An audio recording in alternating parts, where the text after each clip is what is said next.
wanted to ask you, because of what you had seen on tape previously, just how much did you think you guys just overall had to dominate the line of scrimmage more than anything else tonight to sort of prove your point to the Ravens?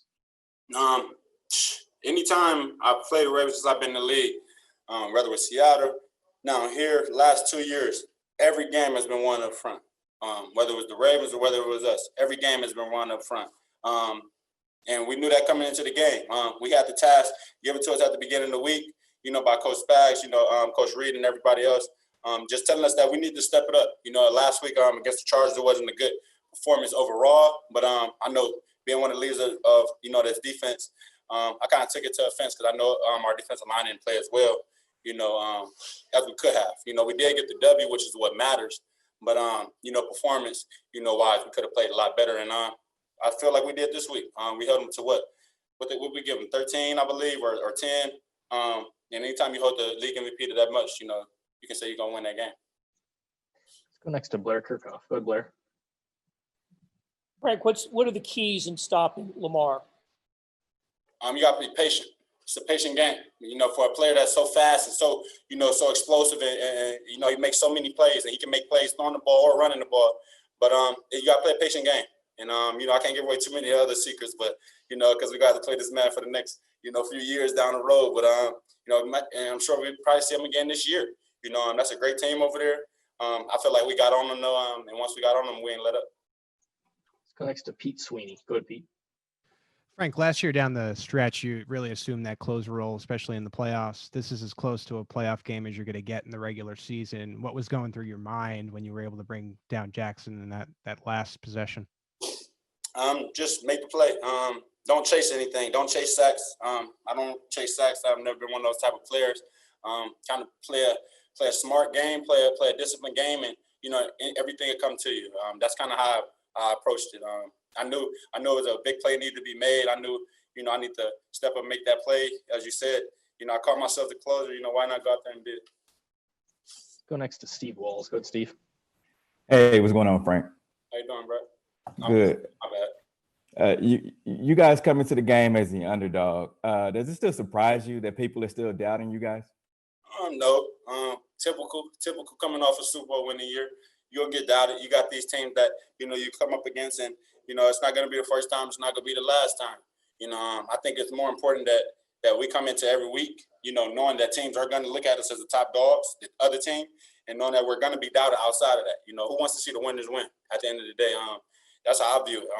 You go down the history of sports. The Patriots, the Chicago Bulls, different teams in their own rights at times where they were winning.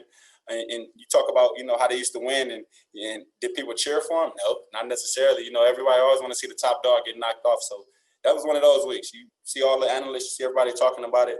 It's Ravens over the Chiefs, but we came out, executed, and got the job done. I feel like that's all that matters. Next to Herbie. Go ahead, Herbie. Hey, Frank, how are you, man? Doing well, man. How you doing?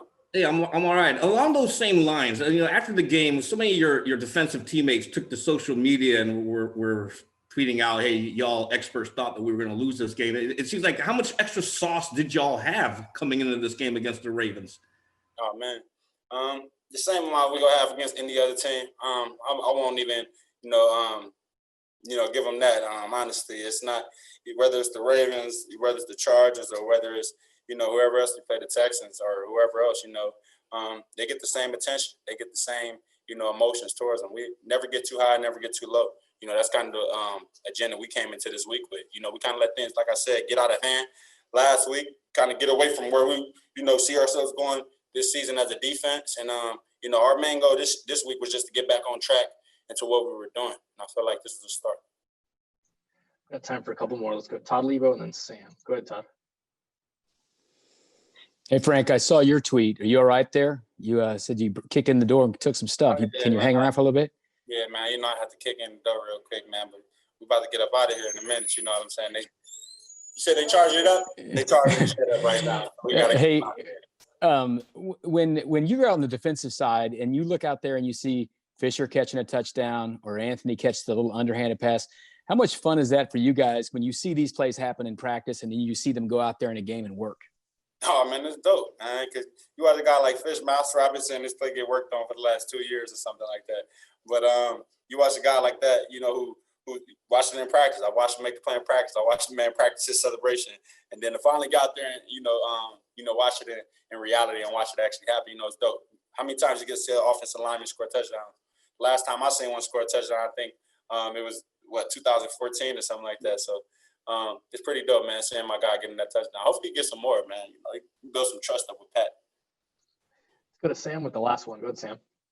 Hey, Frank, you've mentioned a couple times now that you weren't happy with the way you guys played against the Chargers. I think the guys on offense would say the same thing. I'm just curious, did you feel this week something building like this was going to come, you know, that you guys are going to, I don't want to say make up for it, but just, you know, have a completely different, much better performance tonight? No, that's what happened. Of course, we don't know if that's going to happen before the game. We just know through our, week of practice and through our week of preparation, what we can assume can happen, what we can hope to happen. And I feel like this week overall in practice, we just had a better week of practice. When you look back at it, I can go back and, keep talking about what we didn't do against the Chargers. We still got the W, but just overall, this week felt better. I feel like from the top to on down to the bottom, from the staff to the players, it just felt better. We came in with a different type of mentality. It wasn't just because we was facing the Ravens or this high power running attack and the MVP or whatever, but it was because we just wanted to prove to ourselves. It was more. We got so much more, and I felt like we had let ourselves down. And we just wanted to come out and just get that nasty taste out of our mouth, like I said, man. Frank, we appreciate you joining us. Thanks for taking the time. I appreciate you guys. Thank you.